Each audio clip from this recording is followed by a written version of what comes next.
es mi pecho que siente y que ama. Tu sangre es mi sangre, tu selva es mi playa, tu lucha es mi lucha, por ser siempre nada. Tu puerto es mi puerto de barcos piratas, y somos muñecos de aquel que nos paga, con unas mentiras, monedas baratas, sembrando pobrezas, bandejas en casa.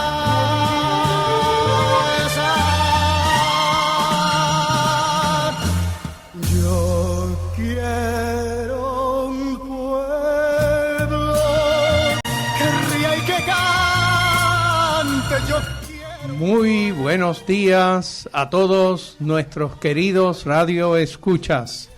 Les hablamos desde su programa Voces de la Soberanía. El programa Voces de la Soberanía es auspiciado por la Convergencia Nacional Boricua, CONABO, y el Movimiento Diálogo Soberanista de Puerto Rico. Les habla uno de sus moderadores, Carlos Ulises Pavón Ortiz. Me acompañan en la mañana de hoy los comoderadores Juan Carlos Martínez Cruzado. Buenos días, Juan Carlos. Buenos días, Carlos. Buenos días a todos los radioescuchas. Y el comoderador Gabriel Andrés Rodríguez Fernández. Buenos días, Gabriel. Muy buenos días, compañeros y todos los radioescuchas que nos están sintonizando en esta hora.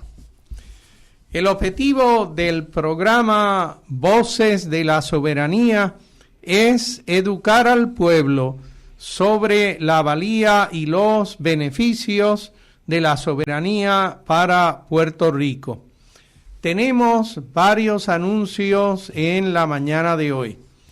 El primero de ellos sobre nuestra dirección electrónica, voces.soberania@gmail.com.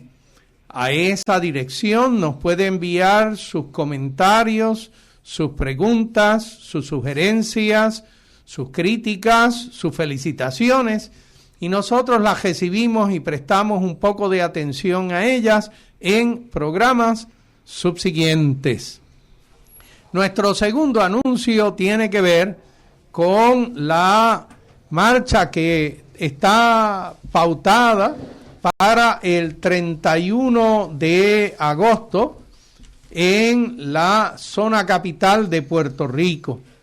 La marcha, y nos dirá algunos detalles Gabriel sobre la actividad, esta ha de salir desde la plazoleta sur del Capitolio. Sí, el lado sur del Capitolio, donde dicen que están los innombrables, unas estatuas que hay allí.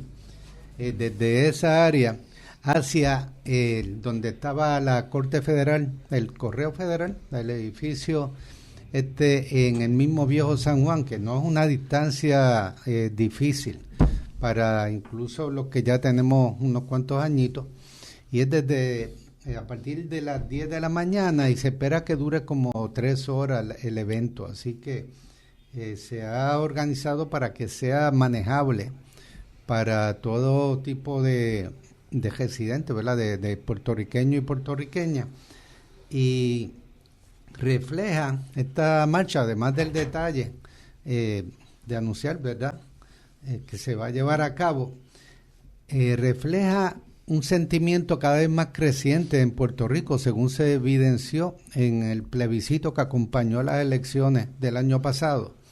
O sea, hay un reclamo por soberanía, porque ya para el pueblo de Puerto Rico no es ni siquiera un asunto de ideales, es un asunto de dignidad, desde luego, y de derecho básico y humano de esta nación puertorriqueña, pero también ya es un asunto de supervivencia.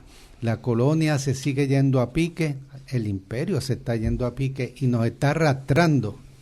Así que hay que cortar esas amarras, establecer una relación soberana con Estados Unidos, sea bajo la forma de la independencia o de la libre asociación. El pueblo se está dando cuenta, se vio en el plebiscito anterior, se había visto desde el 2012, cuando más de la mitad de los votantes estuvieron en contra de mantener la situación colonial, y se reafirmó ahora el año pasado. Pues hay que llevarlo a la siguiente etapa, que es comenzar a demostrarlo en la calle. Hace falta la soberanía para Puerto Rico. La necesitamos ya para poder progresar, para darle un futuro a nuestros hijos, para tener un futuro incluso los que ya estamos mayorcitos aquí, que nos están matando a cuentagotas. Así que hay un reclamo que hay que llevar a la calle, y este domingo 31 de agosto a las 10 de la mañana, pues se va a estar dando allí en el Viejo San Juan. ¿Cómo se llega desde aquí hasta allá, Gabriel? O sea, ¿hay unos arreglos sobre unos autobuses que pudieran ser para la transportación? Sí, puede ser. Quizás la mayor parte de la gente va a llegar buscando llegar por su cuenta, pero los que no tengan esas opciones o quieran ir en grupo, pues va a haber 2 autobuses saliendo desde el área oeste, del área de acá de oeste, suroeste. Va a haber un autobús que va a salir de Sabana Grande haciendo parada en San Germán, Hormigueros, aquí en Mayagüez, bajo el viaducto. Se quedarían los que lleguen en carro, dejan el auto ahí, toman el autobús, y seguiría por el norte, y hay otro autobús que va a estar saliendo desde Aguadilla, desde frente a la mueblería o negocio Rooms to Go que hay en la número 2, en Aguadilla. Va a estar saliendo otro autobús recogiendo gente entonces por la número 2 por el norte, camino al Viejo San Juan. Déjame hacerte una preguntita, Gabriel. ¿Habrá la posibilidad, si muchos de los puertorriqueños del área suroeste, oeste y noroeste quisieran ir a esta marcha, habrá la oportunidad de que haya no un autobús, sino 2 o más autobuses que pudieran transportar a las personas? Todo depende de que comuniquen su intención de utilizar este servicio. ¿A comunicarse con quién y a qué teléfono? Principalmente acá en el suroeste con David Rivera, al 787-413-1546. Repítelo otra vez. 787-413-1546. También pueden llamar a Fermín Morales al 787-560-6686, 787-560-6686, y a Jorge Tantao al 787-402-2183. Ahora mismo ya está separado un autobús de 40 pasajeros que está casi lleno. Creo que quedan unos menos de 5 espacios. Si se comunican suficientes personas, se pide otro autobús. Y desde luego también se ve bonito cuando se va en caravana. Si alguien más quiere ir en sus vehículos prosiguiendo el autobús, todas esas coordinaciones hacerlas a través de David Rivera. Okay. Entiendo que en Mayagüez va a haber, se va a recoger personas debajo del viaducto. Exacto. Si usted quiere ir allí, pues puede estacionar su automóvil, que hay estacionamiento gratis allí debajo del viaducto, y tomar la guagua desde ese punto. Ok. Así que esta actividad de la marcha del 31 de agosto es una marcha coordinada entre muchos grupos, que son grupos promovedores de la independencia o de la soberanía para Puerto Rico, y hay grupos que son de la diáspora y hay grupos que son locales, porque hay parte de esta actividad también va a ocurrir en los Estados Unidos, como simultáneamente con la actividad acá en Puerto Rico. Sí, va a haber marchas en Nueva York, en Florida, en Filadelfia, creo que en Chicago iba a haber también, y posiblemente en otros lugares. Sí. Ok. Nosotros quisiéramos continuar una discusión que iniciamos el sábado pasado. Era una discusión sobre cómo percibimos el presente y el futuro del sistema de electrificación de Puerto Rico. Y discutimos parte de lo que ha sido el trasfondo, lo que usted y yo hemos visto, en donde el gobierno puertorriqueño se ha empeñado en privatizar el servicio de electrificación de Puerto Rico. La Junta de Control Fiscal, antes de que los votaran, También insistió en que querían promover la privatización. De hecho, la impresión de muchas personas es que la Junta de Control Fiscal le torció el brazo al gobierno de Puerto Rico para que trabajara el asunto de la privatización. Y, pues bueno, eventualmente usted y yo tenemos esta fantástica ejercicio de servicio de electrificación en donde, yo no sé usted, pero en mi casa la luz por lo menos se va 2 veces al día y parpadea 50 o 60 veces al día. Digo que se va 2 veces al día porque pongo el reloj del microondas por la noche y cuando me levanto por la mañana lo vuelvo a poner. Y eso significa que por lo menos en 2 ocasiones se fue completamente y ahora el asunto pues hubo que retocarlo. No, y estás hablando específicamente de apagones cortos o largos, pero también está el problema de las fluctuaciones de voltaje, que le han dañado equipos a tanta gente, que hacen desde cosas tan sencillas como que se esté adelantando el reloj del microondas y de la estufa, todos los días van adelantando un poquito mientras no se apague. Y se te dañan las lavadoras y las neveras y todos los implementos. Sí. Y pues de eso podemos también hablar en casa. Ha habido hasta pérdida de vida por los fuegos incitados por altas de voltaje y muchas pérdidas económicas por las bajas de voltaje. En negocios y en residencias.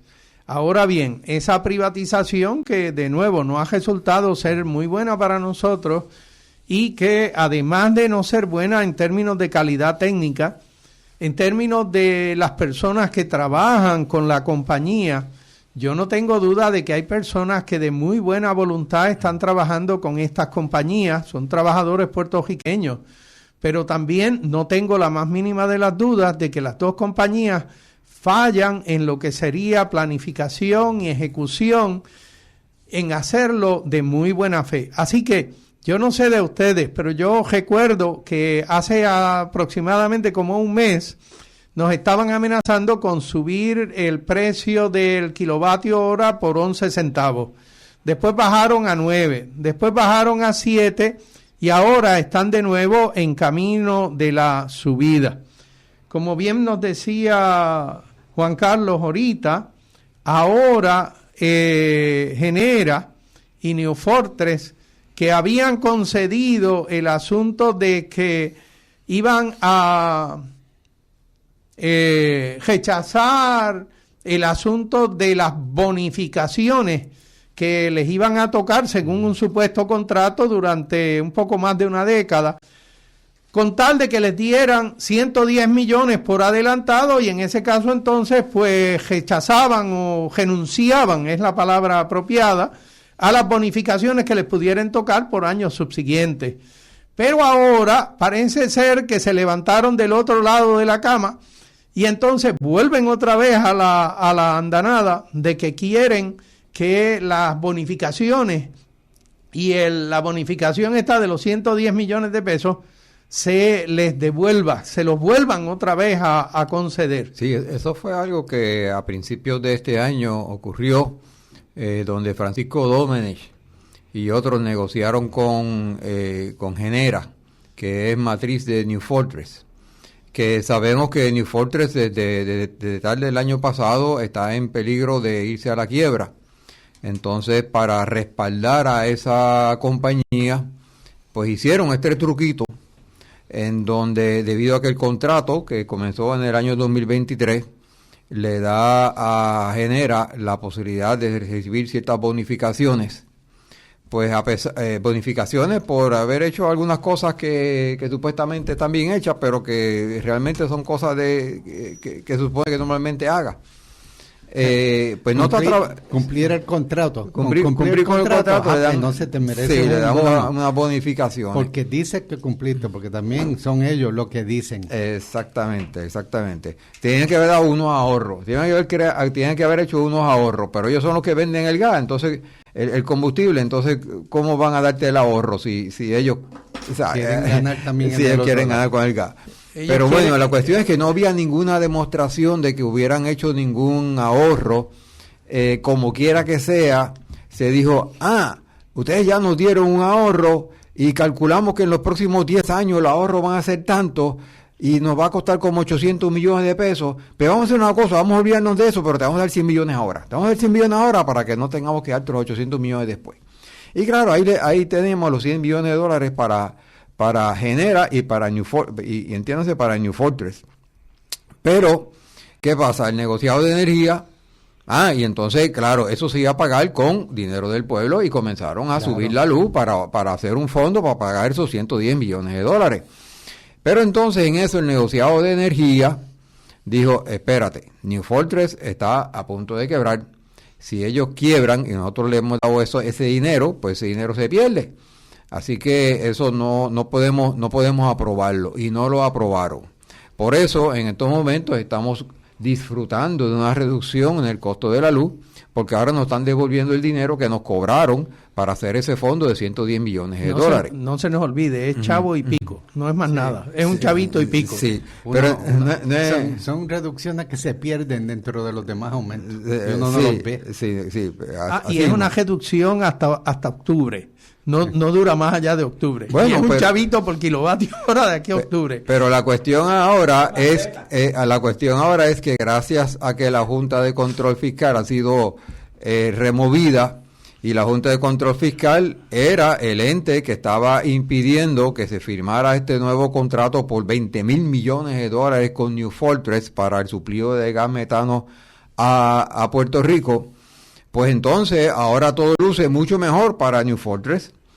Y entonces están volviendo a hablar sobre ese contrato y devolverle los 110 millones de dólares. En otras palabras, tendrán que suspender la reducción en la factura de la luz para volver a llenar ese pote para darle los 110 millones de dólares a New Fortress, para asegurarse de que para asegurarse de que no quiebre. No, y que quienes habían detenido el contrato ese gigante, pues era la Junta de Control Fiscal y Trump los votó.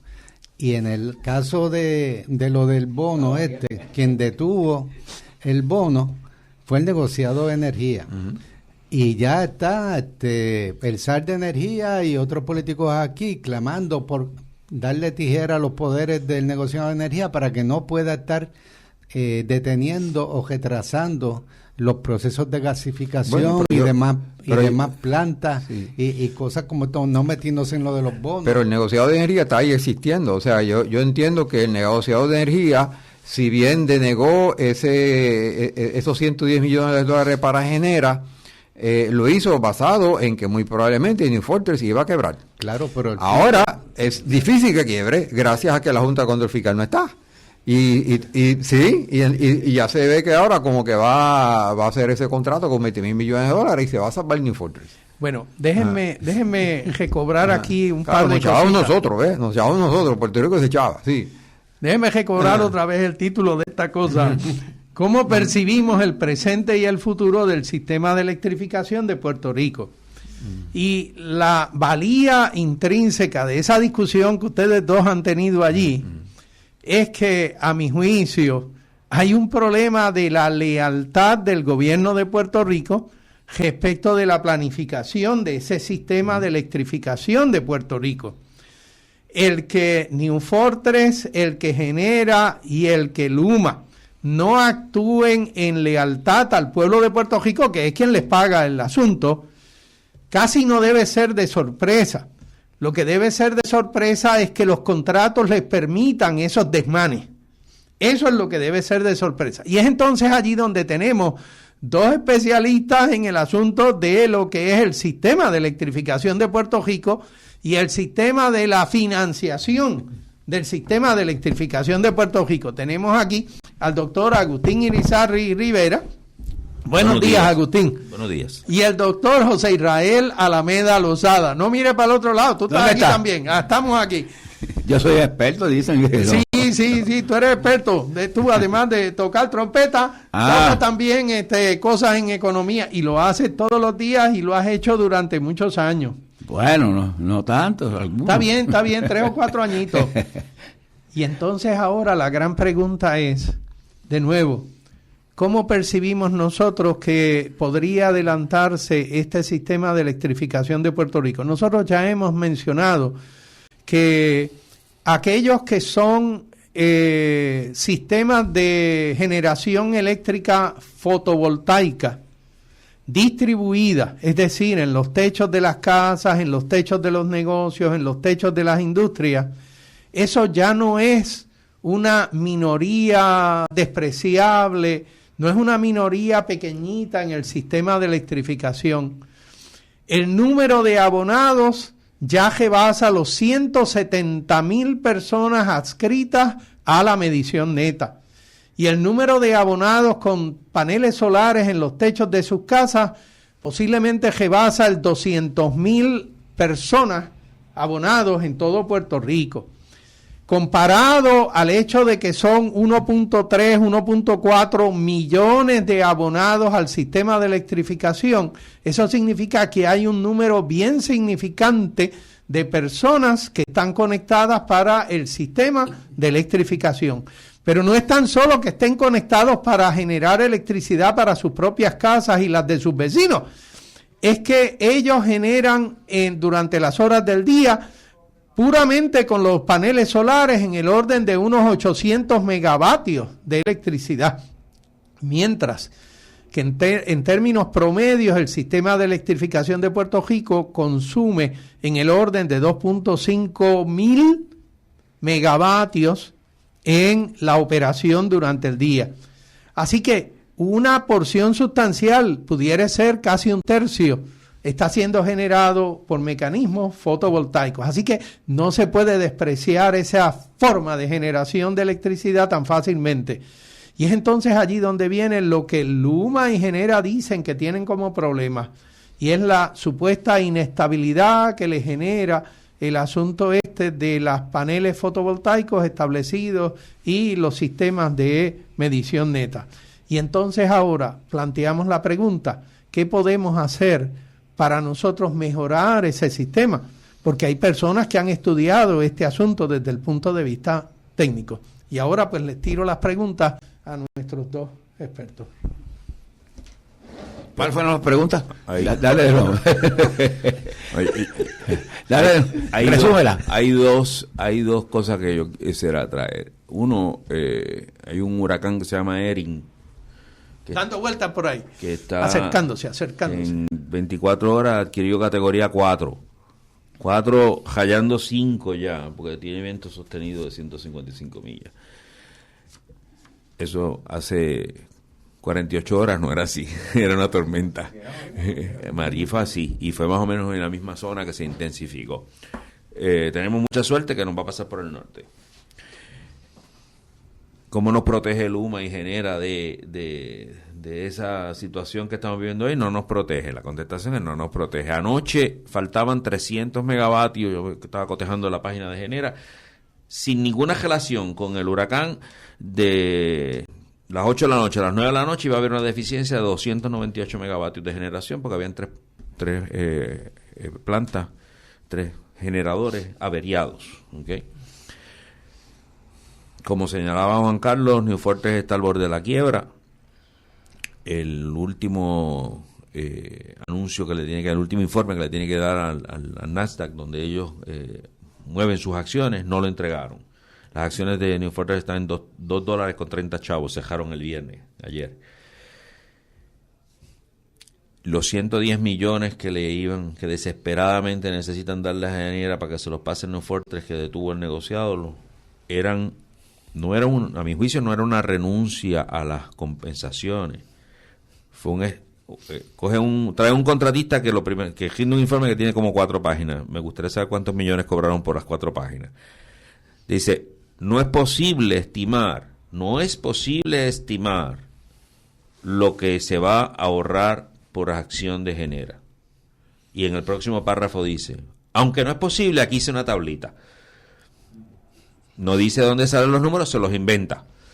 Cogen el número más alto y ese número usan y traen al presente, usan la fórmula de valor presente. Uh-huh. Y traen al presente el dinero. O sea, te estoy dando todo el dinero, lo estoy trasladando al presente. Y esos son los 110 millones. O sea que ellos le ofrecieron compensarlo por los ahorros que no se podían estimar, usando el valor más alto en la tablita que se inventó FTI. Yo creo que al negociado de energía ninguno tuvo valor para tomar una decisión basado en un informe de esa naturaleza. Recordemos que el negociado se rehúsa a pagarle eso a New Fortress y ordena devolver el dinero después que el informe sale público porque lo ordena el tribunal. Hay una organización que va al tribunal y dice, yo quiero ver ese informe que tú lo clasificaste como secreto. Y el tribunal lo ordena, si lo tienes que entregar. Tan pronto el informe salió, reculió el negociado de energía que se había quedado callado y dijo, no, vamos a devolver los chavos. Así que tenemos aquí un gobierno que no nos ayuda de ninguna manera. Administración colonial. No nos ayudan de ninguna manera. No es leal al pueblo de Puerto Rico. Mientras tanto, Luma, que si ahora, antes de decir yo soy Luma, dice yo no estoy a cargo de la generación, cada vez que abre la boca.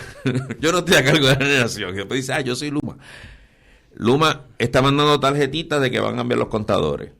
A Gabriel le llegó una. A mí me llegó una carta diciendo que me van a cambiar el contador. Vamos a ponerte un contador inteligente. Y entonces te dicen en el mismo cuento, eso te va a aumentar la confiabilidad. No, mentira, no te aumenta la confiabilidad. Lo más que puede ayudar tu contador inteligente es que Luma se entere de que tú no tienes luz. Que tú no tengas que llamar a Luma, sino que Luma sepa antes que tú que no tienes luz, que deberías saberlo ya. Pero para eso supuestamente van a estarse los chavos los contadores inteligentes.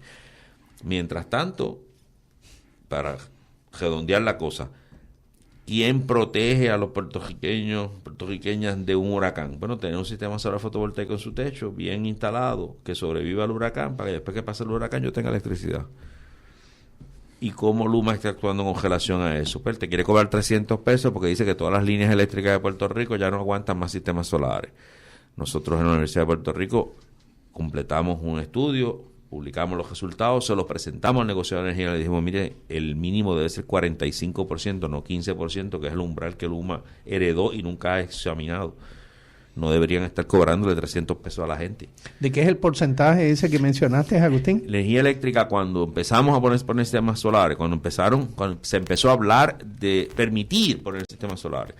Los ingenieros de energía eléctrica, muchos años. Sí, hace muchos años, en el 2007, 2006.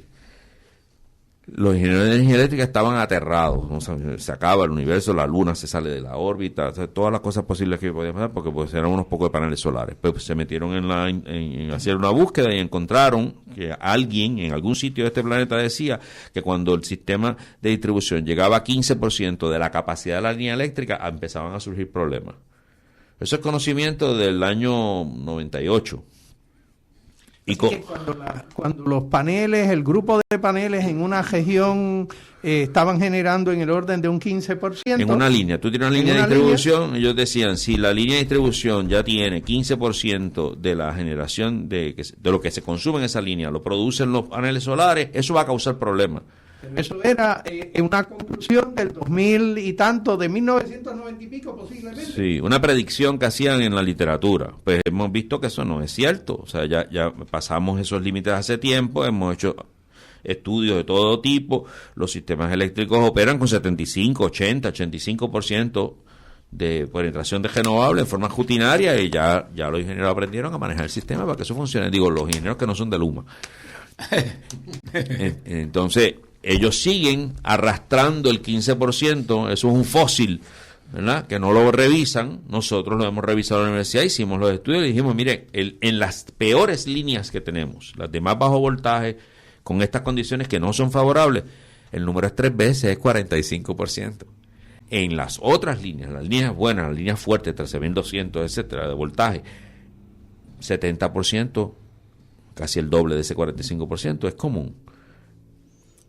Se lo presentamos al negociado, se lo presentamos a Luma. Luma aceptó duplicar el límite, llevarlo de 15 a 30. Y después el negociado no ha hecho nada con el asunto. No ha emitido una orden diciendo a la Luma, el nuevo límite no es 30, no, es 45, o el nuevo límite es 30. Voy a aceptar lo que tú dices. O 40, si hubieran decidido, vamos a poner un poquito más alto para forzarle la marcha a que Luma haga algo. O lo que nosotros propusimos. Haces una tabla por nivel de voltaje y establece el límite por nivel de voltaje, porque no es lo mismo una línea de 13.200 con una línea de 4.160. Y eso es lo que muestra nuestro estudio. Y no es una sola cosa lo que debes mirar. Debes mirar 2 o 3 condiciones y con eso estableces el límite. Eso, por supuesto, lo que provoca es que Luma deje de cobrarte los 300 pesos cuando tú llegas nuevo a montar un sistema solar fotovoltaico, pero como Luma quiere cobrártelo, pues entonces no se mueve. El negociado no acaba de emitir una orden. Volvemos al problema. El gobierno no actúa para protegernos, a pesar de que tiene ante ellos toda la evidencia. Déjame hacer una pregunta. Me encontré con una persona que me muestra que el celular, ella tiene el sistema de placas solares. Luma le escribe una carta que van a hacer un estudio y que ellos tienen que dar $300. Me sonó eso como una derrama, de lo que el concepto de derrama. Se supone que los 300 son cuando tú ya entras nuevo al sistema. Si sistema. tú ya estás conectado a la red, no te pueden estar cobrando los 300, pues ya tú tienes autorización, alguien te autorizó a conectarte. No pueden venir y decir, no, ahora te voy a cobrar a ti. Si eso está pasando, hay que ir a quejarse al negociado, hay que quejarse y decirle, no, esto no hay reglamento para esto, ¿cuándo cambiaron esto? Esto no puede ser así. O sea, el que ya está en el sistema, ya está conectado. Los 300 son para permitirte conectarte al sistema y entrar a la medición. Esto valida lo que yo siempre he estado diciendo. En los procesos de planificación de gobierno, tú tienes que tener un ecosistema que funcione, ¿verdad? Porque tú tienes un problema. La autoridad supuestamente había un problema, estaba en quiebra, etcétera. Pero han creado unas instituciones, unas empresas, Luma, Stakeholder, que lejos de resolver el problema, lo han complicado, lo han alterado y lo han vuelto caótico. Porque nadie me dice a mí que el sistema energético y todos los componentes, el negociado de energía, la Autoridad de Energía Eléctrica, ahora una nueva figura del SAR, que como estoy diciendo es un SAR que no tiene nada más que la cara, pero no tiene poderes, no tiene ley. Entonces aquí resolvemos todo con una especie de SAR para afuera, ¿no? Y ponen aquí el SAR de la educación. ¿Pero qué va a hacer ese? ¿Qué poderes tiene? El de la energía. Entonces tenemos componentes que no resuelven nada, que lo complican, lo alteran y lo hacen caótico. Y todavía vivimos un caos. Y la gobernadora hace como 6 meses decía que cuando llegara el verano todo iba a ser piche sancrín, que todo iba a estar chulisnaki. Y no es así. Tú acabas de decir que hay una déficit de 300 megavatios. Anoche iba a haber relevos de carga porque faltaban 300 y no megavatios. Ha llegado el huracán y Dios gracias se fue por allá arriba. A lo mejor se coge unas lloviznitas, pero no se resuelve nada. No sé por qué nosotros en Puerto Rico no resolvemos los problemas, lo que hacemos es que lo acomplejamos. Acomplejado significa que lo hacemos más difícil de resolver. ¿Ves? Y eso estamos. Lo que pasa, a ver, Agustín, tú has mencionado que alguien en algún momento hizo un estudio y a los 15% le iba a causar problemas. Bueno, pues resultó que ese estudio no resultó tan cierto y que entonces ahora un 30, un 40, un 45% era un mejor estimado de lo que pudieran ser algunas dificultades sobre el sistema de electrificación. Pero eso todavía no responde al asunto de que desde que hicieron el primer estimado hasta el estimado de ahora, hay una serie de desarrollos en tecnología precisamente para controlar el asunto de las posibilidades que pudieran haber de inestabilidad en el sistema. Y que ciertamente, si nosotros fuéramos a hablar del presente y el futuro del sistema de electrificación de Puerto Rico, y si de veras nos interesa un futuro eléctrico para Puerto Rico basado en sistemas renovables, pues entonces hay que trabajar con el asunto de cómo yo hago para ese control que sea efectivo. Y yo no veo eso en los postes que Luma está poniendo por el país. Eso no es parte de su norte. Yo no creo que eso sea parte de su norte. No, Luma lo que ha hecho es cambiar postes, ahora está cambiando contadores. Tiene identificado un montón que lo presentó al negociado de energía el verano pasado, un montón de segmentos de línea que dice que que el 80% de las averías pasan en esos segmentos de línea de transmisión. Entonces, cuando se le preguntó, bueno, si ya identificaste dónde es que están pasando los problemas, ya los resolviste, mandaste una brigada, y dice, no he mandado nada. Porque no tengo chavo. Luma no trae un peso y no se mueve a menos que le pongan el dinero encima de la mesa. Lo mismo hizo Genera. Genera identificó todos los sistemas auxiliares, bombas, transformadores de distribución interna en los generadores, filtros, todas las cosas que se le estaban dañando. Que si las cambiaba, la confiabilidad de sus generadores aumentaba. Tampoco hice, y que le pregunté, ¿y qué hiciste? Pues nada, todavía no he gastado un peso en eso, bueno, me tienes que dar los chavos. Pero eso no son alianzas público-privadas que se supone que van a poner inversiones para hacer funcionar la alianza público-privada. $0. Nada. Bueno, la Junta de Supervisión Fiscal insiste, a la que estaba, ¿verdad? Antes de volar en canto. Queda uno todavía, queda uno y el director ejecutivo. Hasta ahora. Entonces, insistía en que no quería volver el modelo hacia atrás porque ese modelo había quebrado. Entonces, y que lleva, 3, 4 años y está igual de quebrado. Está peor porque no tiene los recursos y está pidiéndole a la empresa que tú dijiste que estaba quebrada. Le está pidiendo a los chavos. Págame. Y cada vez que yo hago algo, págame tú. Pero si esa no es la que tú dijiste que está quebrada. ¿Ves? O sea, en cierta medida la Junta de Supervisión Fiscal ha tenido una culpa enorme porque, repito, ese es un componente de ese ecosistema eléctrico que lejos de resolver el problema lo complica y lo hace caótico. Y eso es lo que vivimos. ¿Cómo podemos resolver esto? Pues hay que salir de todos esos sistemas. Pero ven acá. Nosotros en el... no basta con tú identificar cuál es el umbral donde los problemas comienzan. Eso no es suficiente ingeniería. Nosotros, el análisis que hacemos en Mayagüez tiene nombre y apellido. Annie Guaman Rivera, estudiante de doctorado del Departamento de Ingeniería Eléctrica y Computadoras, trabaja conmigo y es la que ha hecho su trabajo de maestría y ahora está haciendo su trabajo de doctorado en este tema. Annie modela los circuitos de distribución de Puerto Rico usando datos reales y lo que se hace es que identificamos, según aumenta la penetración de energía renovable, y ahora estamos mezclándolo con vehículos eléctricos. La parte del doctorado de ANI pues, involucra vehículos eléctricos. Pero según empieza a aumentar la energía renovable en ese circuito, ¿no? Y la modelamos en los transformadores. ¿En qué momento ocurre una de dos cosas? O el voltaje se sale de sus límites, el voltaje se pone a muy alto o muy bajo, o hay una violación térmica. Una violación térmica significa que que la corriente máxima que aguanta el transformador a la línea se excede, se supera. Esos son los dos elementos que monitoreamos.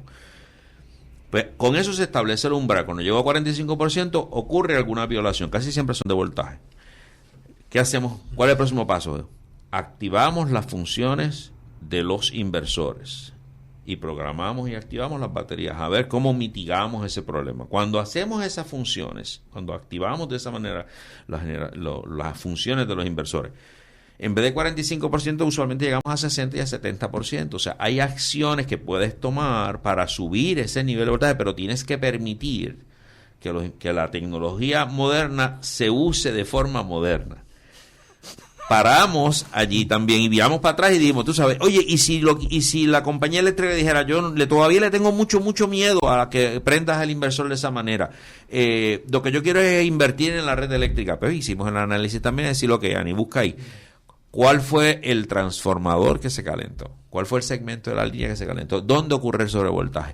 Y el método que usa Ani lo identifica. Entonces decimos, mira, el problema está en, no hay que cambiar toda la línea, no tienes que decir ahora, porque el Luma vendría y te diría, no, me cuesta $1,000 millones cambiar la línea completa. Y dice, no es eso lo que tienes que cambiar este transformador. Mira, el transformador que está en este poste, este es el que da el problema. Cambia ese transformador, te puede costar $60,000 cambiarlo con el costo de la brigada, etcétera, y ya resolviste el problema. Y ahora el problema va a ocurrir no a los 45%, ocurre a los 70%, te ganaste 30% cambiando un transformador. Ese trabajo ya también lo hicimos. También se lo presentamos a ellos.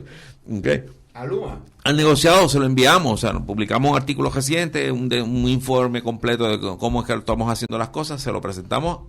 Le habíamos presentado al negociado de energía método. Le dijimos, mira, el método que usamos nosotros es este, y este método permite identificar todos estos problemas. El método que usa Luma es este. Ellos contratan a compañía, pues no lo hace Luma, contratan a compañía y le dan una receta. La receta de Luma está hecha para yo decirte, págame $300. Está hecha para decir, aquí hay un problema. ¿Cómo se resuelve el problema? Ellos no lo investigan, ni le piden al contratista que lo investigue. El método está diseñado para cobrarte los 300 pesos. Y digo, mira, eso no sirve. Tú, negociado, tienes que decirle a Luma, mira, tienes que hacer un método mejor. Tú tienes que hacer un análisis. Si alguien te paga hacer un análisis, que hace un análisis que te identifique cuál es el problema para tú resolver el problema. No decir, hay un problema, págame, y no te conecte. ¿Ok? Entonces, volvemos. Es cómo tú haces las cosas. ¿Para qué usas la herramienta? ¿Cuál es tu objetivo? Nuestro objetivo es que haya mayor penetración de energías renovables, porque eso salva vidas, porque eso ayuda a que la gente sobreviva a un huracán. Luma quiere que le pague 300 pesos. Entonces el gobierno lo deja. Ese es el problema. El gobierno lo deja. Es que el método no sirve. De nuevo, no tenemos un gobierno. Necesitamos un gobierno. Tenemos un gobierno leal. El asunto de la lealtad para mí es importante, porque es indicativo de dónde falla. Yo lo veo en la definición de gobierno. Un gobierno es una entidad al servicio de los intereses de la calidad de vida de los ciudadanos, de los nacionales. En este archipiélago existe una nacionalidad y no tiene gobierno. Lo que hay administrando los fondos y el futuro, los fondos públicos y el futuro del archipiélago, es una administración colonial que lo más que le interesa es autoperpetuarse en el poder, y para eso busca el financiamiento de estas grandes compañías extranjeras, grandes empresas que no traen nada bueno, que se están peleando por cobrar lo que haya disponible de recursos del país, y están administrando, es una administración colonial. Y tenemos que cambiar de estar sometidos a una situación colonial, los intereses de Estados Unidos nada más y de las compañías matrices de Genera y de Luma y de todas las grandes compañías estas comerciales, etcétera, y una administración colonial que lo que busca no sabe gobernar. Como vemos, cada vez que surge un nuevo problema hay que nombrar un comité, hay que nombrar un SAR, porque no saben qué es lo que tienen que hacer, están entretenidos en otras cosas. Pues tenemos que cambiar esa relación, dejando atrás en la historia estas administraciones coloniales y fundar un verdadero gobierno de Puerto Rico que le sirva a los intereses de Puerto Rico, que sea leal a los intereses de corto y largo plazo de Puerto Rico, como tú dices, Carlos, una lealtad al pueblo. Eso no la tienen las administraciones coloniales. Ellos son leales a sus chavos, a sus contactos, a vivir de la situación colonial. Y al administrador grande de la colonia, ¿verdad?, que es Estados Unidos, pues adelantar los intereses de sus compañías. Así que por eso todo esto es un problema político en todo el sentido de la palabra. Esto no es un problema técnico nada más. Los problemas técnicos, los problemas financieros, lo que hacen es evidenciar que tenemos un problema político que tenemos que resolver cambiando la situación colonial de Puerto Rico. Oye, y si uno se pone a mirar la historia de Puerto Rico, puede encontrar que hay dos partidos, un partido supuestamente autonomista y otro partido más anexionista, desde inclusive los tiempos de España, que básicamente el Partido Nuevo Progresista y el Partido Popular Democrático son herederos de esos dos tipos de partidos políticos que son, como bien Gabriel explicó, partidos coloniales. Así que cuando se habla del bipartidismo aquí en Puerto Rico, realmente estamos hablando de esos partidos que son partidos que existen para administrar la colonia a favor de los intereses de la metrópoli.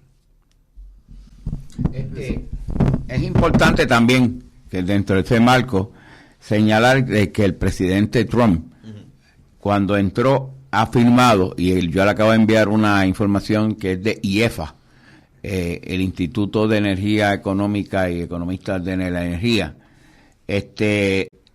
200 órdenes administrativas, todas dedicadas a liberar el mercado energético en los Estados Unidos, y está robando prácticamente el potencial energético de moverse a energías renovables.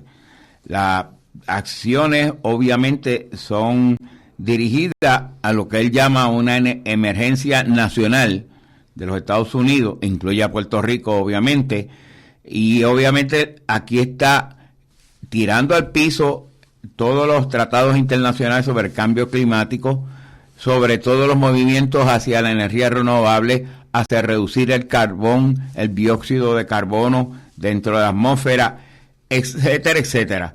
Todo eso cambiando agencias federales, cambiando reglamentos. Votando gente. Exactamente. Y todo eso en la dirección de aumentar el gas, el carbón, y el petróleo. Y obviamente disminuir obviamente la influencia que tiene el movimiento hacia la energía renovable, el viento, placas solares, etcétera. De hecho, Texas era uno de los estados que, aunque usted no lo crea, cuando tú miras las estadísticas que tiene el National Energy IEA, International Energy Administration, moviéndose hacia la energía renovable, Texas, y eso se ha cambiado. Así que esto complica más la situación, porque estas medidas no son esto es para ayudar a los panas. Exactamente. Bueno, a ver, en Europa yo no tengo duda de que han tenido gobiernos más de derecha y otros más de izquierda, en unos y en otros países, Inglaterra, Alemania, Francia, etcétera. Y sin embargo, hay ciudades que hicieron la migración para aumentar significativamente la producción energética de esa ciudad. ¿Qué cosa eran los límites de la ciudad? Pues ya eso es una buena pregunta. Pero producidos de manera renovable, con energía solar. Y en Estados Unidos también existe el detalle de que muchas ciudades, algunas más importantes y otros pueblos más pequeños, les interesa la generación de energía basado en métodos renovables que pudieran ser viento, energía solar, energía de olas. Bueno, hay un número de cosas. Así que eso no significa que los puertorriqueños, que como bien dijo Gabriel allí al principio de este programa, han empezado a darse cuenta de que vivimos en una colonia. Bueno, ya, punto, llegar a la conclusión. Si el comisionado residente decide todavía esconder su cabeza dentro de la tierra, pues eso es problema del comisionado residente. Pero el resto de nosotros nos damos cuenta de que vivimos en una colonia y que tenemos que salir de la colonia. Así que Puerto Rico tiene la alternativa, Agustín acaba de decirnos, había en su estudio junto con unos estudiantes, hay dos métodos para tratar de insertar la energía renovable dentro del sistema de electrificación de Puerto Rico. Uno de ellos es, pues bueno, cámbiate este transformador y de aquí para adelante esa región va a funcionar mejor. Y cuando hayas cambiado y esa región funciona mejor, pues ahora le dedico a otro transformador y a otra región. Y es la mejor manera de gastar el dinero. Pues claro. Tú haces inversiones puntuales, lo que realmente necesitas. En vez de dárselos a Luma. En vez de dárselo a Luma para que diga, no, voy a cambiar toda la línea. No necesita cambiar toda la línea. Y entonces la otra alternativa era, bueno, pues hay los sistemas que controlan la producción energética a nivel de las casas y de los comercios y de las industrias. Hay unos sistemas modernos, tecnológicamente avanzados, que ahora pueden establecer un control sobre el voltaje que le estoy pasando a la línea y la cantidad de corriente que le voy a pasar a la línea. Y en ese sentido, entonces, ahora en un control que es microcontrol, porque es a nivel de la producción, ahora yo puedo tratar de minimizar lo que pudieran ser perturbaciones de gran escala en la línea. Y en ese caso, entonces, ahora, si uno fuere inteligente y menos ávido del dinero, pero a la misma vez menos avaricioso. Exactamente, y más leal al país, uno pensaría, oye, pues entonces yo tengo dos mecanismos para hacer el control. Un control que es los transformadores en las regiones más o menos grandes y un control, microcontrol a nivel de la producción de energía. Entre los dos controles yo debo poder resolver significativamente el problema y que ahora el nivel de que tú mencionabas ya no va a ser 15%, ni 30%, ni 40%, ni 60%, podía llegar a 90%. Y entonces... Nuestro análisis de líneas que pueden superar el 100%.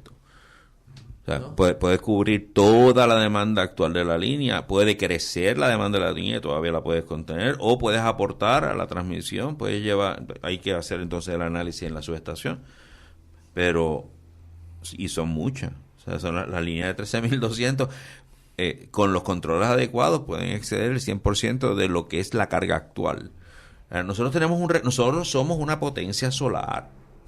Puerto Rico es una potencia solar. La cantidad de energía solar que tenemos y que podemos aprovechar supera nuestras necesidades. Si nos dejan. Y lo que tenemos que hacer es tomar una decisión política de que en esa dirección es que nos queremos mover y así deshacernos de los gantes como New Fortress, Genera, Luma, etcétera. Pillos, ladrones. Sí, el detalle entonces reside. Gantes es demasiado fina la palabra. Sí, la gran pregunta que era cómo percibimos el presente y el futuro del sistema de electrificación de Puerto Rico, parece ser que los ciudadanos de a pie están tomando una determinación en esa dirección y están cambiando significativamente la naturaleza del sistema de electrificación de Puerto Rico. La pregunta es entonces si nuestro gobierno, ese que pagamos usted y yo no soy PNP, pero yo sé que los PNP y los independentistas todos pagamos el gobierno en términos de nuestros impuestos. Y ese gobierno, les guste o no les guste a los que están en el gobierno, son también parte de lo que yo estoy pagando.